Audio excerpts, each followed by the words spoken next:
Hi friends, welcome to Sweety kitchen. ఈరోజు recipe tomato కొత్తిమీర పచ్చడిని అయితే ప్రిపేర్ చేసుకుందాం. ఏ టిఫిన్లోకైనా, అన్నము, చపాతీ, రోటీలోకైనా కూడా సూపర్ కాంబినేషన్గా ఉంటుంది.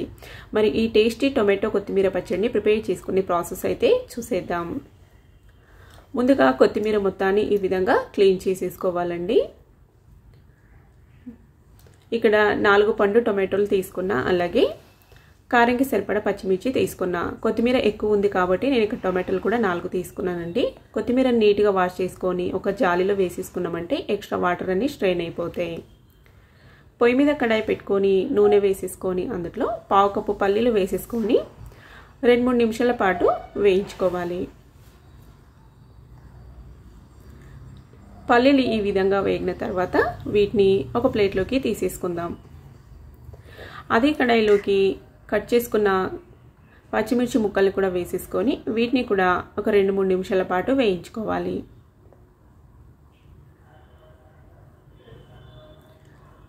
చూడండి, పచ్చిమిర్చిలు ఈ విధంగా వేగిన తర్వాత ఇందులోకి టొమాటోల్ని కట్ చేసుకొని వేసేసుకోవాలి. ఇందులోనే రాళ్ళుప్పు అలాగే పసుపు కూడా వేసేసుకొని బాగా మిక్స్ చేసుకుంటూ ఈ టొమాటోలు అనేవి బాగా సాఫ్ట్గా మగ్గేంత వరకు మగ్గించుకోవాలి. చూడండి, టొమాటోలు ఈ విధంగా బాగా సాఫ్ట్గా మగ్గి టొమాటోలో ఉన్న వాటర్ మొత్తము సపరేట్ అవుతూ వస్తుంటుంది. మీకు ఈ పచ్చడి కనుక ఒక నెల రోజులు అలాగే నిలువ ఉండాలనుకుంటే ఈ టొమాటోలో వచ్చిన వాటర్ కంటెంట్ మొత్తానికి ఎగిరిపోయేంత వరకు ఫ్రై చేసుకోవాలి.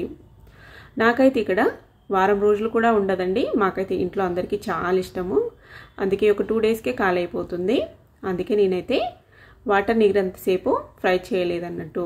ఇందులోనే కట్ చేసుకున్న కొత్తిమీరను కూడా వేసేసుకొని ఈ విధంగా బాగా మిక్స్ చేసుకుంటూ దీన్ని కూడా మగ్గించుకోవాలి. పైన మూత క్లోజ్ చేసుకొని ఒక 2-3 నిమిషాలు మగ్గించుకుంటే సరిపోతుందండి. మనకి కొత్తిమీర అనేది మరి ఎక్కువ మగ్గించుకుంటే కూడా బాగోదన్నట్టు. మీకు అంతగా ఫ్లేవర్ నచ్చకపోతే కనుక ఇందులో వచ్చిన వాటర్ మొత్తము ఎగిరించుకోండి. లేదంటే నచ్చేటట్టుంటే ఇంతే స్టవ్ ఆఫ్ చేసేసుకొని చల్లని తర్వాత మిక్సీ పట్టేసుకోవడమే.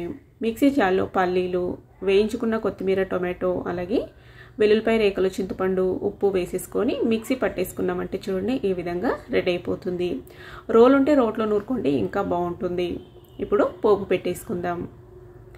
పొయ్యి మీద చిన్న గరిటె పెట్టేసుకొని అందులో పోపుకు సరిపడా నూనె వేసుకోవాలి. నూనె క్వాంటిటీ మీ ఇష్టం అండి. ఎక్కువ నచ్చేటట్టుంటే ఎక్కువ వేసుకోవచ్చు. పచ్చిశనగపప్పు, మినపప్పు, ఆవాలు, జీలకర్ర, పసుపు అలాగే ఎండుమిర్చి, కరివేపాకు కూడా వేసేసుకొని కొద్దిగా హింగువ కూడా వేసుకొని వెల్లుల్లిపాయ రేకులు వేసుకొని పోపుని వేయించుకోవాలి. టేస్ట్ అయితే సూపర్ ఉంటుందండి. కొత్తిమీర పచ్చడి అంటే నచ్చని వాళ్ళు కూడా చాలా ఇష్టంగా తింటారు. ఈ విధంగా టొమాటో కాంబినేషన్తో కనుక ప్రిపేర్ చేశారంటే టేస్ట్ సూపర్ ఉంటుంది. దోశ, ఇడ్లీ, వేడివేడి అన్నంలోకి చాలా బాగుంటుంది కాంబినేషన్ అయితే. పోపు వేసేసుకొని బాగా మిక్స్ చేసుకున్నామంటే రెడీనండి. ఇంతేనండి, చాలా ఈజీగా టొమాటో కొత్తిమీర పచ్చడి అయితే ప్రిపేర్ చేసేసుకోవచ్చు. నచ్చినట్లయితే లైక్ చేయండి, షేర్ చేయండి.